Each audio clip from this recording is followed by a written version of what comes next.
Hi kittens, I'm Julie Savone, psychedelic facilitator, integration expert, and your guide for this wild ride, The Inner Trip, 365 days with plant medicine.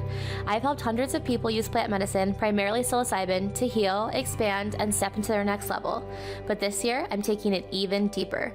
For the next 365 days, I'm bringing you with me. I'll be microdosing, journeying, integrating, and exploring what it really means to live a limitless life, with plant medicine as a tool, not a crutch. So if you're ready to feel more alive, more clear, more limitless, and you're down to do it with mushrooms and a little bit of sass, you're in the right place. Let's take the inner trip.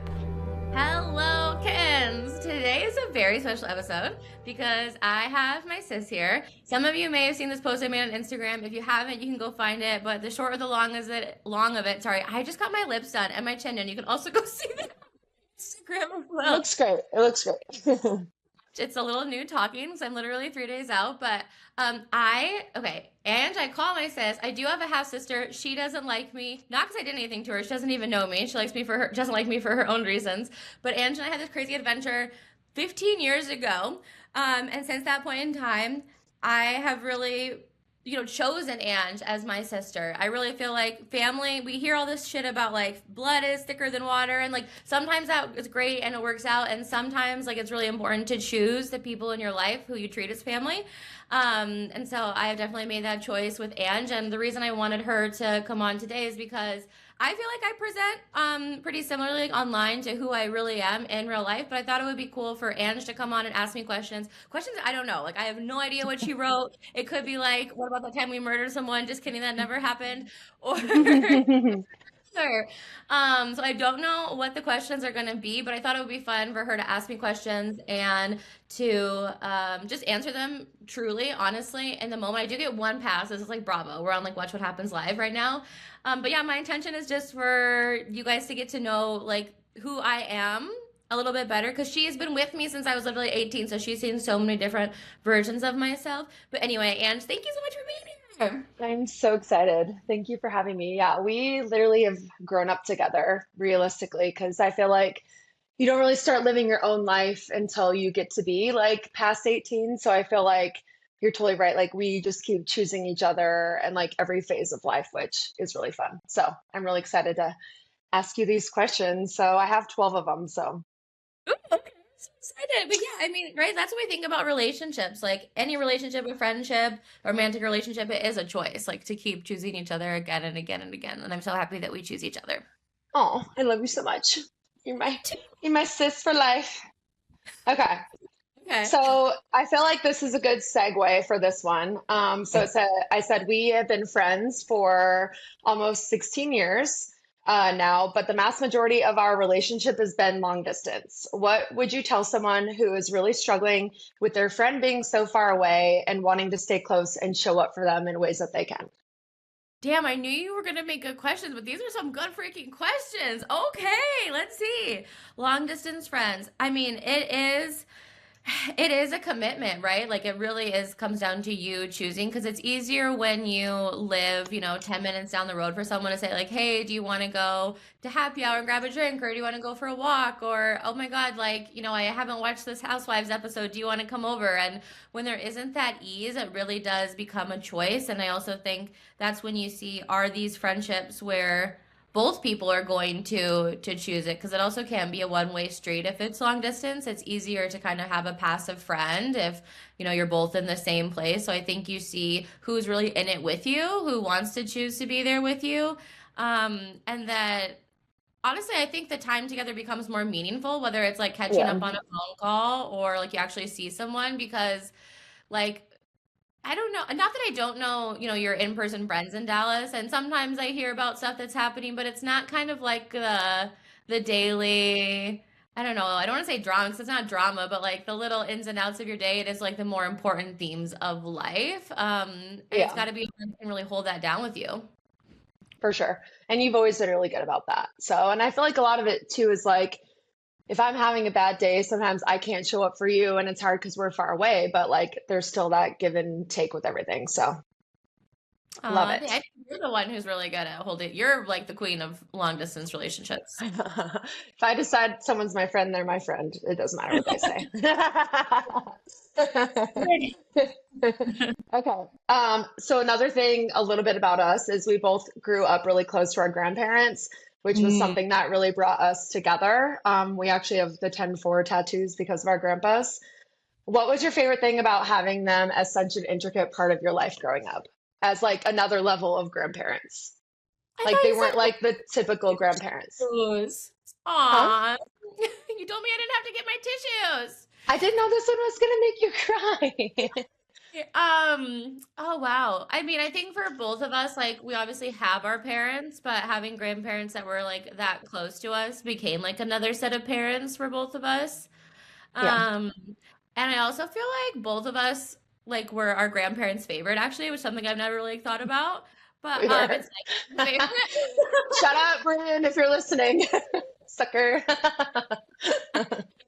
Um, Yeah, it's nice. Like, your parents can like be hard on you, and I always felt like my grandparents like just really sort of like idealized me, which you might be thinking that doesn't sound that healthy, but like I felt a lot of pressure from my mom to like show up a certain way and like be a good girl and like good grades. And it was nice to have people that felt like more like my dad to me before he passed, which was just like unconditional, like I just love you for you. Not that I think my mom loves me for me. I can see that now as an adult, but like the way that she showed it wasn't always like that way to me as a kid, as interpreting it. So I think it was just great to have like parents who were maybe like more fun and like maybe a little bit more healthy. Yeah. Well, Cindy was, having to raise two kids on her own with your dad passing very young. So, like, I'm sure she did have to show up for her own ways a little bit to be that for you. So, your grandparents were like a good buffer to help, Yeah. That's what I think for sure. Yeah. Yeah. They were, I I lo think that's what it was. It was like a nice buffer. yeah, I love that. So, this is a good transition. Also, you kind of mentioned this. You grew up in an untraditional family with your parents having an age gap. What have you taken away from that now as an adult, and has it lingered into your relationships? Oh, okay. Yeah. My parents do have a crazy age gap. Like my mom was like half my dad's age. Um, I think one, you you really never know what's going on in someone's relationship. And I think that's so true. Like you look at social media because a lot of people present super well right nowadays and then you know them in real life and you're thinking, okay, that's not really what's going on behind closed doors. Um and my mom is a lot of things, but she's a very like strong-willed person. She's also a very loyal person. Um and from all accounts that I hear about my dad, Rex, I only have like my one perspective of him as a kid. Like he was the same. So I think they did have similarities in their own way. Of course, they had like differences, including their age gap. But like one thing that I distinctly remember is like my mom was there the whole time my dad was dying. So like I have a half sister. She wasn't really there, but my mom was there like day in and day out. Like she doesn't really cook, but she would make him his favorite soup. And like, his death was long, it was protracted. And so I think it's easy to make a judgment, and my dad did have like a lot of money, right? It's easy to say like, oh, she was a gold digger, blah blah blah, but like people didn't see that piece of her where she was like taking care of him as he slowly died. And that to me, like if you're really just a gold digger, like you're not going to do that. You're going to put him in a home, you're going to hire someone, you're going to XYZ. And so, I know that there's been judgment toward my mom, but I have a lot of respect for her because she showed up when the time was tough, and I think that's really characteristic of my mom. Like she will be there when times are tough. And for me in relationships now, it's funny, I don't have that, or like I'm not super into like older men, but I will say I date my mom. Like I date people who are very similar to my mom, and I know that's totally Freudian and Oh, be like you interesting. yeah, I mean, you mean all the people I've dated with substance abuse problems, like they're cold, they Okay, ice, true, they're angry, they true. are like Also, angrier. Cindy is sober, by the way, so she does not Oh, have any substance abuse anymore. Yeah. yeah. She's Yeah. sober now, but like, she was an Yeah. alcoholic, right? Like she had substance abuse problems. And yeah, I definitely I date my mom, or I have dated my mom, and I will not be dating her anymore. Yes, girl. New year, new you. I love that. Okay. We'll switch it up. Fuck, Mary kill. Kyle Cook, Jax Taylor, Tom Sandoval. Oh fuck. Okay. Oh God, I don't really want to fuck any of them. I have to marry I know. one? I literally picked the three worst ones on Bravo I could think of. Wow. Okay. I am killing. I just gotta kill Jax, I feel, because he could like give you AIDS. I That's true. and that's a no for me, dog. So we're gonna kill him. I think I mean, I guess I'm gonna fuck Kyle because I think he has way too much lover boy debt, and I'm not saddling myself with that. Facts. Okay, And I'll that was marry Tom good. Sandoval because I think I could make him my little bitch. I think for the right person, he does have golden retriever energy. Yeah. So there Okay, we I go. like that. In college, you lived in Argentina studying abroad. What could you tell us that it was like living with an exchange family? Oh my gosh, well mine was so nice. She was just like an old she wasn't old, but she was an older lady. And she was kind of, quiet and like welcoming and she took me to the opera and like my Spanish, I've never been fluent in Spanish. It's I always think been you're pretty good. I think you're good. I You're better wish than I was me. actually fluent. And so it was a little hard sometimes, like talking to this woman because she doesn't speak English and like I don't fully speak Spanish. But honestly, I think having experiences like that where you're uncomfortable and it's hard are really important for your growth. So I would like encourage people to go do it. And you were young too when you did that. Like you were 21. literally in college, yeah. So that Yeah. was a big step. Okay, your brother FJ, so you have one brother with your mom and dad. He has Asperger's. What is the biggest lesson that he's taught you in your life? Oh my God, to be patient. I do okay, I have such a soft spot for my brother. Like if someone else, like Yeah, my he's uncle, great. whatever, like says anything, I will frickin' turn in from like a Pomeranian to a fucking Doberman and like chew someone's face off.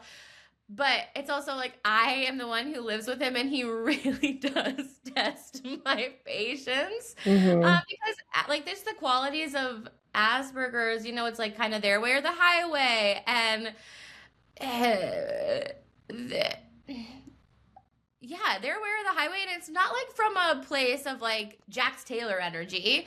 It's from a No, like they almost like don't have the capacity to do it in a different way. Um, and there's just like not a lot of I don't experience a lot of like thinking about others or like what do others want. And it's very opposite from just how I am, where I'm naturally I think more I don't know. I'm concerned, I guess, with like what's the overall vibe, and maybe that's a people pleasing thing. But definitely patience, and just like I don't know. Like I saw recently the story around ICE took this kid with like the highest class of autism and detained him and wasn't giving him the things that he needed and it just like when I see stories like that especially with autism like it brings up so much emotion for me and I cry because my same. brother I couldn't, like like feel like I could cry over that. That is so sad. it's so fucked up. It's so fucked up. Yeah, And my mom did so much to help my brother. And so he is really high functioning. Like he lives alone. He has a really good job. He has an education and a master's degree and all this stuff. yeah. But yeah, like not not everyone is like you or like me or like anyone else, and that's Hmm. okay. And it's important to have patience for everyone. Yeah. So FJ is very black and white. Like there's no gray area with FJ, which I feel like is one of the coolest things about autism is like they're very direct and like you don't ever have to guess like what they're thinking, what they need. I mean, obviously if they're overstimulated, that's a whole nother story, but like FJ is just very direct. And so sometimes like the world is not used to people being so direct. So I think that that is something also like he just teaches you to be like, "Oh, okay. Like that is true. Like that's how it is." And that's how we met too, is we met because we were working with little kids who had special needs too. So it is very close to us. Yeah. I That love was a that. lifetime ago. I know. All right, so you were really good at recycling and reusing items. What is your favorite vintage clothing item that you've inherited over the years? Oh my God. Yeah, I love to steal my grandma's clothes. My grandma made this really, really, really cool dress. It's like satin and it's almost like fall colors. But I think it's just like absolutely gorgeous. Oh, you know what? My fur coats. I love my fur Sure. coats. I I wore one love last night to a party, so shout out Nancy. Yeah. Plus, I mean, like that's fur is supposed to be forever, forever. Forever. I love that. Okay, let's see. You graduated from a Catholic high school, but you've transitioned away from Catholicism as an adult. Was it hard for you to find yourself in religion as an adult? And what would you tell a young woman who doesn't feel like she's in the right religious space? Oh my gosh, I love that we said transition. Yes, we did. We transitioned away from Yeah, Catholicism. we don't want no, we don't want none of that. Um, well, I still went to mass like up honestly until not like every single week, but until I don't know, like when I was living in Illinois as a lawyer, I still that was probably the last time I like went to mass. I think when your Um, grandparents were alive, you practiced a little more because they were so into it. yeah. My grandma was very Catholic. Yeah. And I mean, it was always hard for me to reconcile. Like, there were things about the church that, like, I obviously don't align or believe in. And yeah, we can look at, like, the very, very extreme of, like, child molestation. We can also look at, I remember one priest, there was a kid who was openly gay a year below me. And it was a whole thing where, like, he should go to conversion therapy. Like, there are several things within the Catholic Church that I just don't, like, align or agree with. But I've always, like, felt a connection to something bigger than myself. And I think that's because my dad died when I was so young. And so, I've always kind of felt like there's, I don't know, a thin line.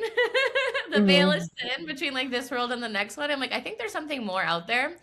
But honestly, I would, if I was someone who had grown up a certain way and you didn't think maybe that was for you, um, I think we only like think about our connection to God in these like very structured terms like this religion or that religion. And so instead of maybe thinking like, oh, maybe I need to be this kind of Christian or like Jewish or anything else, like what about if you just found your own connection to a higher power, which is I feel like what I ultimately did. And obviously now, I work with psychedelics and we think about like the ways that those can open you up to some like non-ordinary states of consciousness. But honestly, it just started with me like thinking about if I don't feel connected to God in a church, where do I feel connected? And for me, that is hiking and like being outside. And so opening yourself up to like, where do you just feel connected or good or at peace? And like, maybe that's how you find your connection to God. Cause I don't think like that has to come through a church. Yeah. So this wasn't on my list, but I do think this is a good segue. So you and I went to South America for almost a month together where they worship the Mother Nature and the Pachamama as their religion. And I think you and I really like identified with that. Like we had this moment at like the Sun Temple and just like so many things.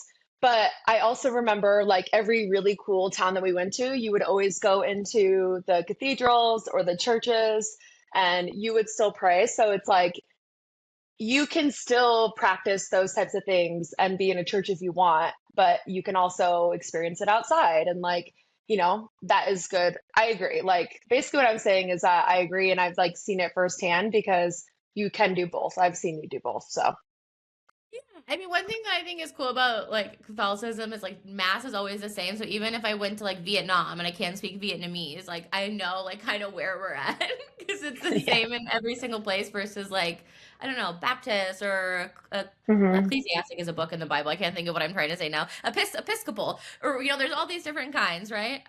But I don't have to go to mass, but I do like the idea of praying. And honestly, I think a lot of churches are pretty. I like looking at the architecture. Do you remember when we were there and we would go to Yeah. museums and I would try to become whatever the statue? We did some everything. We just did funny things everywhere we went, honestly. Like it was the best. Oh my Yeah, God. I hadn't really heard about the Pachamama religion until we were there, but like I feel like I identify more with that. But I feel like I didn't realize what I was identifying with until they were like, "No, you worship Mother Nature and the sun, and like that's what feeds you." And I was like, "Oh, like that actually makes sense." Yeah. Yeah, I love it. Okay. What would your Bravo hashtag be, or your tagline if you were Bravo Real Housewives of Kansas City? You're about to pop up on the screen. What's your Bravo tagline? I feel like I need to hire a team of like queer eyes to like come and like help me make this up because I don't think it's gonna be as good as whatever I'm gonna say. Okay. Okay. Um I don't know, like I used to duke it out in the courtroom, but now or something about double blinking. Oh my gosh. It's all sunshine and rainbows until I give you the double blink or something. Facts. So Jewel does this thing when she's highly irritated with someone, but she like isn't quite to the tipping point yet, where she'll just like look you straight in the face and be like, just blink twice, and then just stare, and you're like, oh, okay, she's irritated. I love that. Okay, this has something a little bit to do with Bravo too, because there's a girl that says she's the manifest queen, which Jewel and I like to troll. What does your life look like in 5 years if you could manifest it today? Ooh, okay. Um, I I would like to be like in have a home base where I really feel like this is like my forever. I don't feel like that right now. Like I don't feel like I want to buy a house in Kansas City. I feel like buying a house would kind of be that move. I like it for Mhm. now, but I'm in my home base. Like I'm with my partner. I think that I want to get married, but I'm not so attached to like the idea of marriage. I think I'm more attached to the idea of having a fun party where all my friends come and like kind of make like a public commitment. I'm more into the idea of like a public Yeah, commitment than I am to like the legal idea of a marriage. Um, but whatever, I would get married. So if someone wanted to, and we will sign a prenup, obviously. But I'm married. big facts on the prenup. Big facts. And we're in a home together, and I feel like this is my space. Obviously, all my animals are there. And if he had any, they can come too. And I really am just doing the things in my business. I'm still in this business, but I'm doing only the things that really light me up. So I am like facilitating at retreats. I am coaching and doing my programs. I would love to speak on more stages, Mhm. and maybe even pop up on like news shows, like talking about like breaking down destigmatizing psychedelics, right? Like bringing a firsthand That would be account, awesome. just telling the truth about what it's really like, not whatever like the government has led you believe or like dare programs. Um, but then everything else, whether it be admin or like I don't know, I do like content. I feel like I would still make content, but everything else like I don't have to do. And my life is, I like to say, full but expansive. Like I feel really filled up by what I'm doing, but I'm not so like overstimulated, overbooked. And I'm giving back to my community in some way, whether it's like being on more boards or creating like free events or working with at-risk groups, just to feel like I am in community with my community. I love that. This wasn't on my list, but this did remind me of something. So you and I went to Medellin and we spent a few days just like really immersing ourselves in the culture. And we had a really good opportunity with Sabine to be able to go up into like the deepest levels of poverty in Colombia and like really see that with like our own eyes. And you volunteer in that space and you like donate and you sponsor kids and stuff like that. What was that like for you to see firsthand, like something that you've been so passionate about? Honestly, it really reminded me like I have a major in Latin American studies, and I've always really loved Latin America because when I was 18 and I was at Catholic high school, we went on a mission trip. Don't worry, we weren't trying to like convince them to love Jesus. They already love Jesus. But we were building a well for a community in Honduras. And so that was the first time I'd really seen like poverty, like Yeah. shanty homes, like no nothing like I had seen before, right? Which I'm sure I could have seen if I had opened my eyes and gone to like a really poor community in the United States. I just had never done that. I had never seen it. Um, and so, whenever I see it, it just like it really humbles me to think about like how grateful I am for the opportunities that I have. And I don't mean this in like a bypassing way, like, oh, my problems aren't real, or that you shouldn't feel your feelings or be able to be frustrated about something that's not going well in your life. But it's just such a reminder, like, there is so much that you have to be grateful for.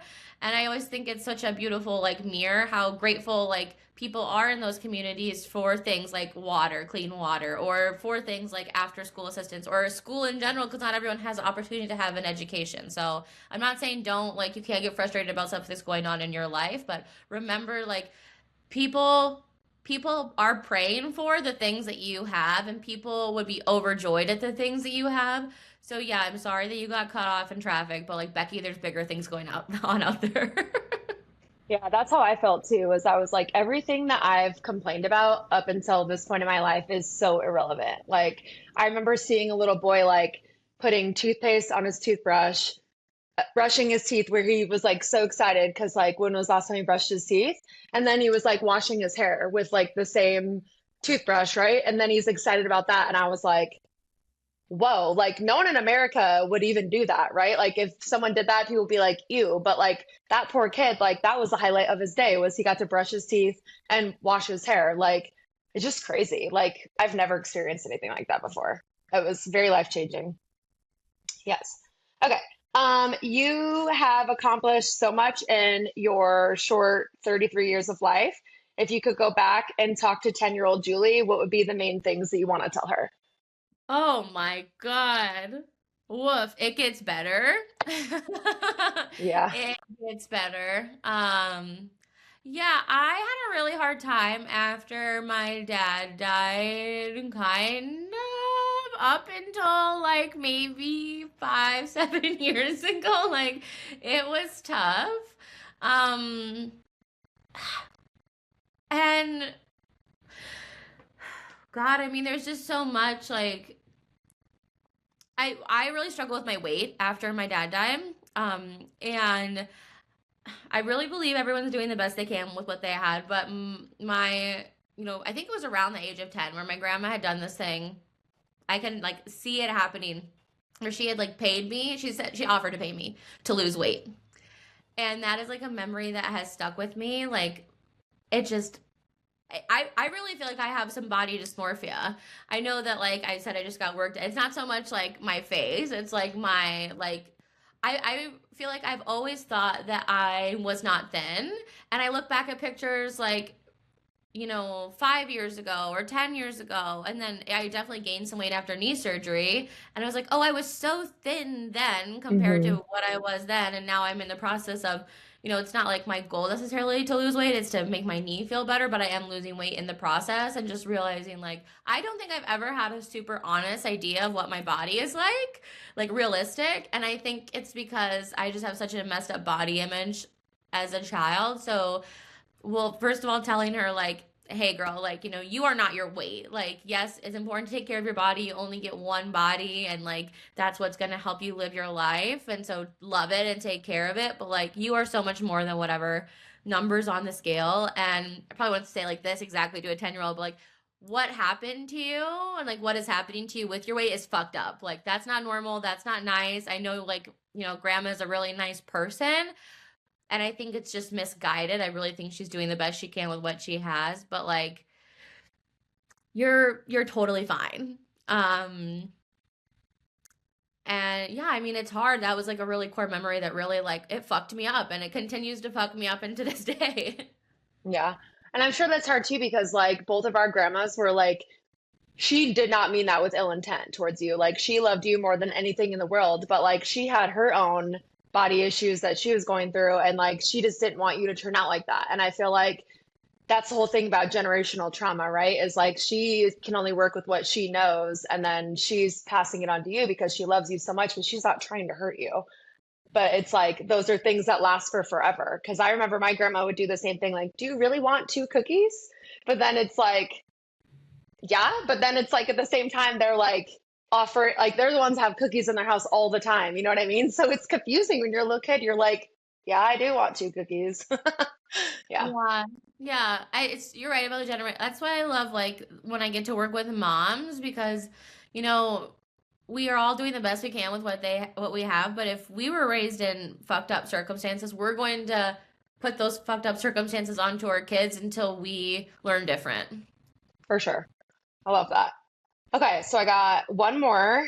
If you were to die today, what do you want your legacy to look like? Ooh, if I were gonna die today.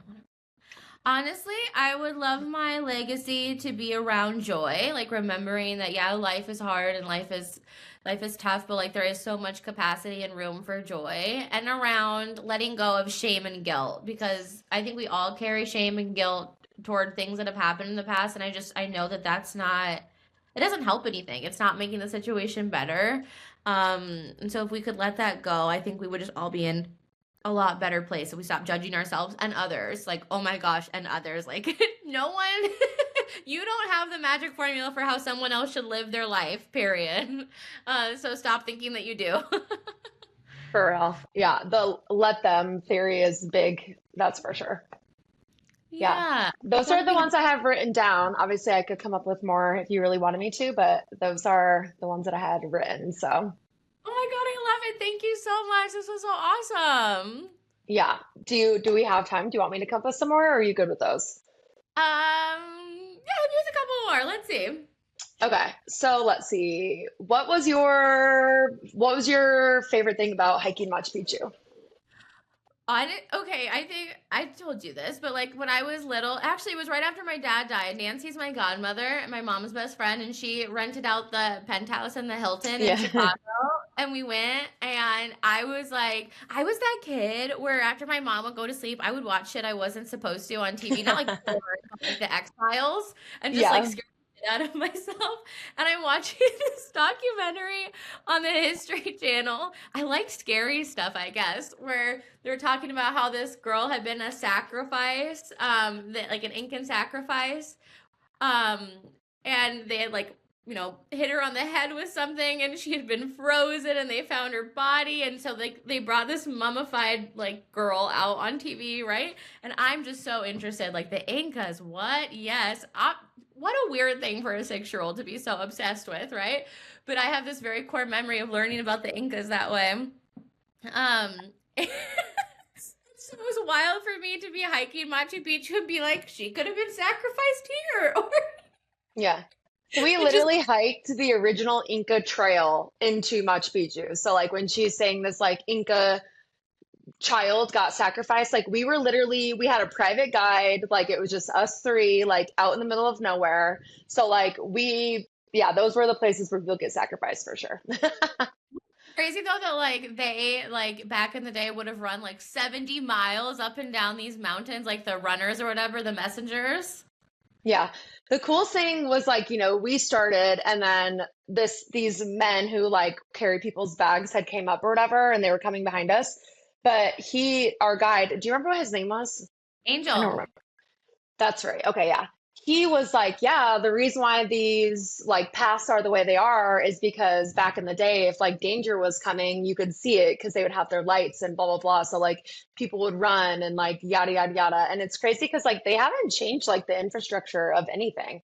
So it's like when we were hiking that trail, like there's no guardrails, there's no nothing. Like you were hiking through ruins and up these mountains, and it's really cool to think back to all the history that has happened there. Like that was cool. That was really cool. And it was Those so hard. were Yeah.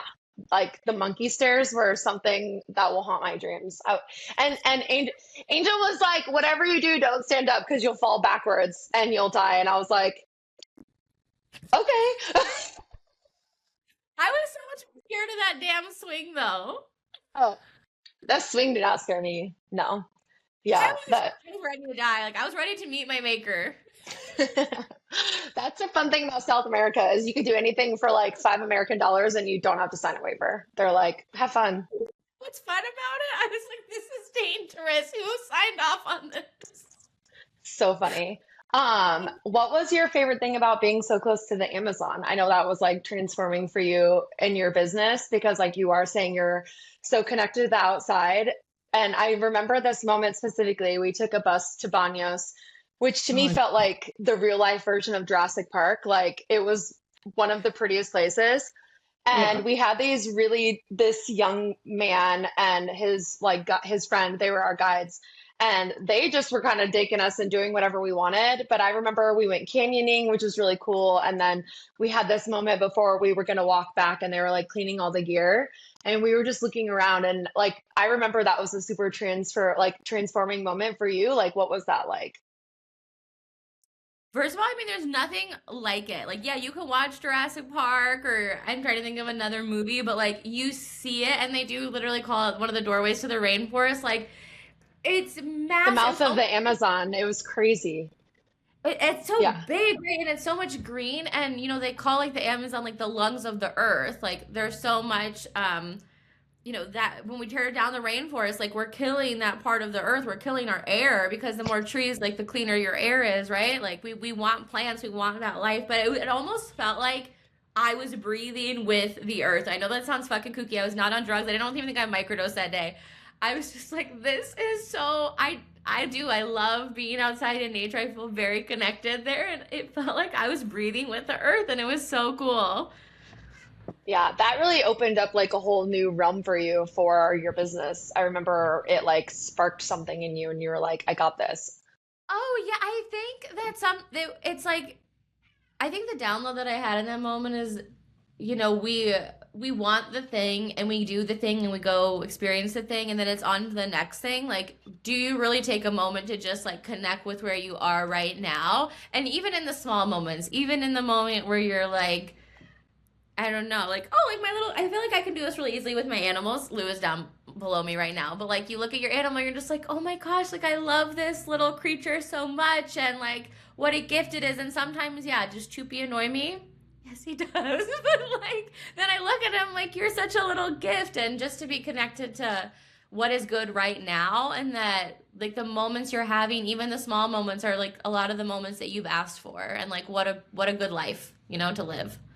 And I feel like you were looking for some sort of download too. Like you were like manifesting that it would come to you. So it was really cool that it like came to you in that moment. Because Yeah. I like remember where we were, like I can see it, you know what I mean? Like it was literally one of the coolest things. And we were only like 10 minutes away from the mouth of the Amazon, and our guide was like, "We'll take you." And we were both like, "No, no, like we don't need to go any closer. That's a little scary." Well, and something It was like people go in there, they don't come out. I was like, okay, bro, just calm down. right. Well, and like there's so many indigenous cultures like in South America, which I feel like obviously living in the United States, like we don't get to really experience that. But when we were hiking into Machu Picchu, we didn't bring enough water. And like these people who didn't speak any of our languages, we couldn't communicate with them. They ended up boiling us water. And like I probably would have died up there. Yeah, like they literally like we could not communicate with them. They don't speak Spanish, like you know what I mean? Like they speak their own thing. They're very indigenous and they literally boiled us water and gave us water because we didn't have enough, And what a good reminder too, like, what if we just treated humans, right? animals better, like with love and respect, like all around. Literally. Like we would have died up there, I think. Like my calves were like cramping and our and Angel was like, "Drink water out of the stream." And I was like, "No." I love Angel. God bless him. Yeah, he was great. Okay, let me think of another one. You've rescued all of your animals. What would you say is like, how do you, what do you feel about rescuing animals? Like, what does that bring out in you when you like can provide that as like you have not rescued like easy animals. Like, you know what I mean? Like you haven't just like gone and taken a golden retriever from like a family that didn't want them anymore, that had a lot of trauma or doesn't have a lot of trauma. Like, like Lou was the cat that was in the shelter for the longest time, and Bubba was like found underneath of a house. And I mean, Choopy's fine because he came from my house. I'm just kidding. Um, But okay, but how would you say that that's impacted you being able to like save animals? Honestly, I think that when I hear people say like I don't want to rescue an animal because I like don't know what kind of temperament they have, I think that's such a cop out because I feel like you influence your animal's temperament. Like Lou's temperament has changed so much since I got him, and it's like I'm not trying to like toot my own horn, but it's because of me. Like your energy affects like the energy of your animals, and so like when people say I don't want a whatever dog because you don't know their temperament, it's like, so are you just an asshole? Like people who don't like cats, I'm like, it's probably because you're not nice. Like a cat will like you if you're nice to it. For sure. Yeah. Your dogs are a reflection of you, that's for sure. Or your Yeah, so animals are a reflection of you. a terrorist because I'm a terrorist. Yes, he is. But you know what? Like that's my own shit. I love that. Like, I love animals, and I just every. I mean, God, sometimes I feel like I'm the house of unwanted creatures, and I'm not dating with that attitude anymore. No, no, we're done with that. No more trash. No more trash in our circle. But yeah, I know I love it. I feel like Everyone should rescue an animal in their lifetime. Because I know it sounds cheesy, but they rescue me. For real though, like you got Bubba when you were in law school. Like that was such a Mhm. big thing for you. Like that was like, granted you were super smart and stuff, but like law school's hard. He was like very much your blanket at that time. And You they've know, moved with you Dylan named, everywhere. Huh? you know that Dylan named Berlioz? No. I called him when I was driving home with Bubba in a little fucking cat carrier, him just like meowing his little head off. And I was like, I found this cat. What do you think I should name it? He's like, why don't you name it Berlioz after the Aristocats? Because you like that movie. I was like, Okay. oh, Good job, Dylan. We appreciate that. we appreciate that. Yeah. What about Tabitha? I don't think your viewers know much about Tabitha. Oh my God, Tabitha was the sweet. Tabitha was actually a really sad story, all around. But my grandpa died, in like the coldest day of the year. That it was so cold. Like we had to go outside every like hour at the hospital and turn our cars on because we were afraid that if we didn't, like they would just not come on. It was so cold, like -21, He was and it was like waiting for you to get there too, because you were I like was waiting. hustling. Yeah. I was moving. I was bustling. And it was like a whole like what do they call them? Like a storm Cold system front. or Yeah. across the Midwest. So it was like Iowa, Illinois, Charlotte, 'cause I was living in Illinois at the time. Until my grandpa died. He passed and I went back to Illinois because I was clerking there at the time. And uh my like co-clerk had told me about this animal rescue that she volunteered at, and I was like, I'm just gonna go take a look. I just want to see what's out there, right? And you only had Berlioz and Lou at the time. Yeah, yeah. I only have You Bubba didn't and have a Lou. dog, yeah. I don't know why. I've always liked having three. Like even now that I have Choopy, I'm like, oh, okay, I don't need another dog. Like I feel really good about it. I like having three animals. And so I went out there and they brought out this little dog that was freaking, oh my God, she looked so rough. She was like mangy. I would say I just found her, but they found her again on the coldest day of the year. And someone had literally just dumped her like in -20-degree weather. Like she could have died. Like someone called because And they were she's like, small. She was like, yeah, small. She's a like sit she's not a poodle. big dog. Yeah. And she was so mangy and she like kept running into shit because she was blind. Roomba. Mhm. And she was old. She was old as fuck. And I was like, oh, I don't know. I really like this dog. And my mom's like, you don't, I think my mom was there. I don't know why she was. She's like, you don't need a dog, blah, blah, blah. And, once I saw something I wanted, there was no talking me out of it. I went back and I got her. And I just remember when she first got to my house, she just like slept like hours. I'm sure being in like the kennel and all the barking dogs, she was so stressed out, but she was the nicest little creature. She was so kind, but she had been really like abused. Not only was she dumped, but there was this big patch on her head where no hair would grow because like something had happened to her and no one had cared for the wound. Had to get some of her teeth pulled because she was really old when I got her. And then x-rays showed that someone had like broken her jaw and not fixed it at some point in time. And so anyway, she was like really beat up. It was like this dog. In my head, I was kind of like, my grandpa died. And I feel bad that there are so many old people that are in homes, but you can't go adopt an old person. That's weird. So I'll adopt this dog and give her like a nice, last few months. I had her for 2 years. She traveled back and forth to California with She had me. the best life. Yeah. We fucking crushed it, man. We had a Yeah. good time. But that was old Tabitha. I remember something like specific that you told her because, or you told me at that time because you and I have like worked on ourselves so much in the last, 10 years. And this was like fresh into our journeys of like trying to find where we wanted to live. And like you were having a transformation with your job, like you were transforming a lot. And I remember you told me that she taught you forgiveness Mm. because you and I, like, we're much better now, but like we have our bitter moments, you know what I mean? And it's like she was clearly so wronged by so many people, and she can't see, she can't hear. And it's like my niece Veda, she was like 2 at the time, and we called her Veda the Tornado, and she would just scoop Tabitha up and carry her around. And Tabitha was just like, okay. Like she was so trusting for the amount of people who've like clearly beat her, neglected her, all these things. And I think it was really good for you and for me too to be like, oh my gosh, like you can forgive and you don't have to be so bitter when you're wronged by people. I think she taught us a Yeah. lesson like that. She was so, so sweet. She did not let life make her a bitch. No, she didn't. No. And I think we'll always think about her. Like, she was special, even though she was only around for a few years, with us at least. Little Tabitha. And it's funny now because as Choopy is like becoming more like what he'll be, like long term, he like has a longer body like a Shih Tzu. Oh, I love And that. Tabby's coloring too. That's true. They do have extremely similar colorings.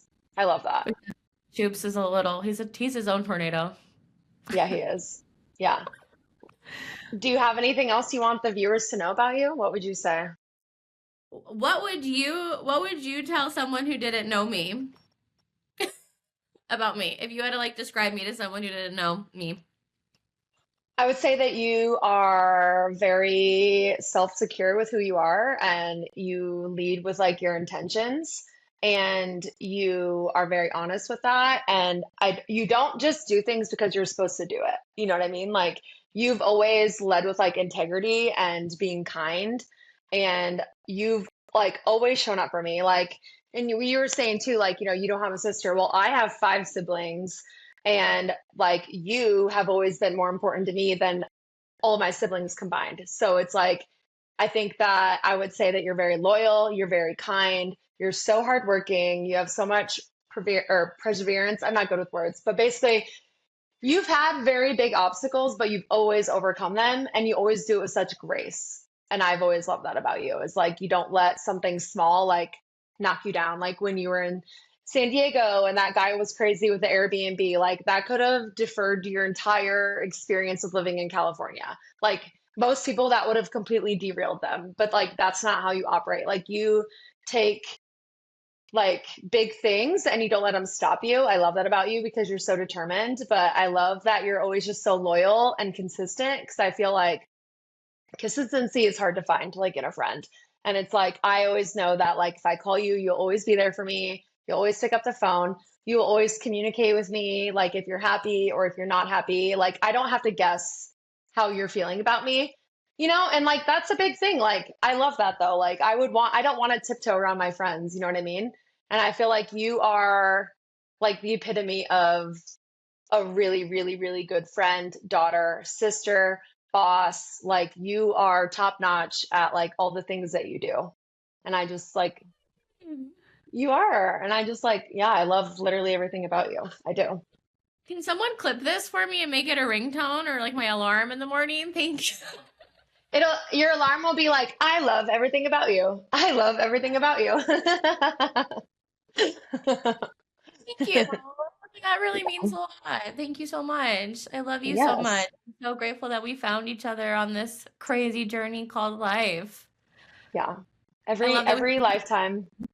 every lifetime from sitting on the couch to hiking the Sun Gate, baby. Oh my God, that was so hard.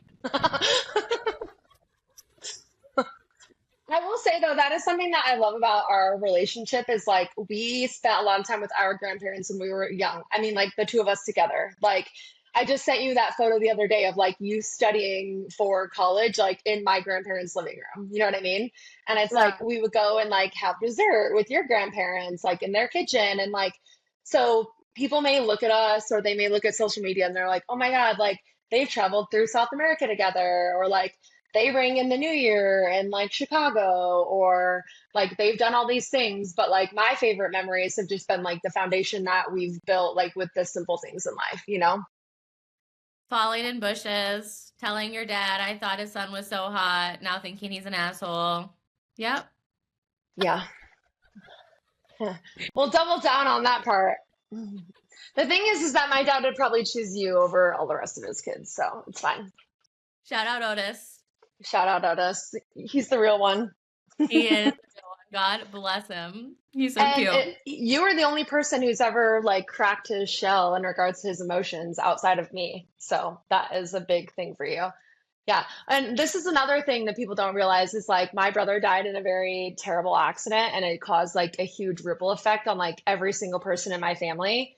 My dad took it really bad, but he literally only opened up to Julie. Like that was it. Like, and my dog. So like that shows like how important she is and like my life, my family's life, and just like in general. Cause like my dad was like in the depths and like he wouldn't even talk to me, but yet he would talk to you because he trusts you and loves you. So And he finds me non-threatening. yeah, he's like, what is she gonna do?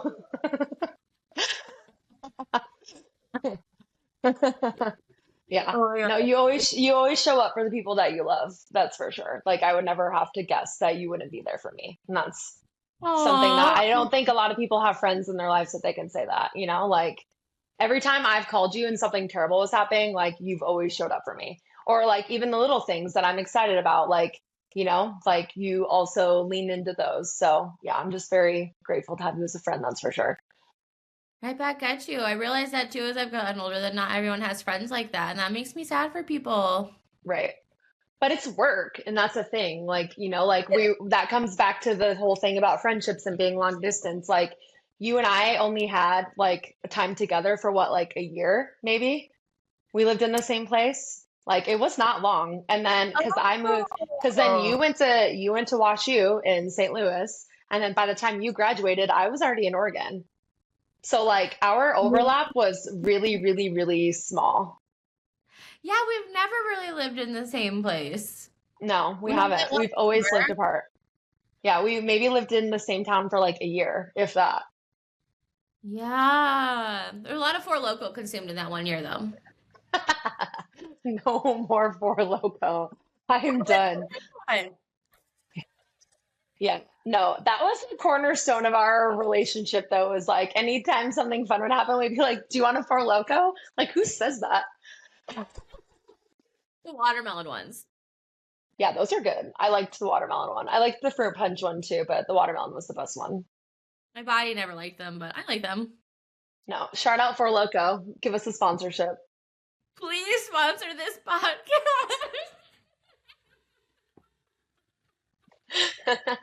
I only have one sponsor.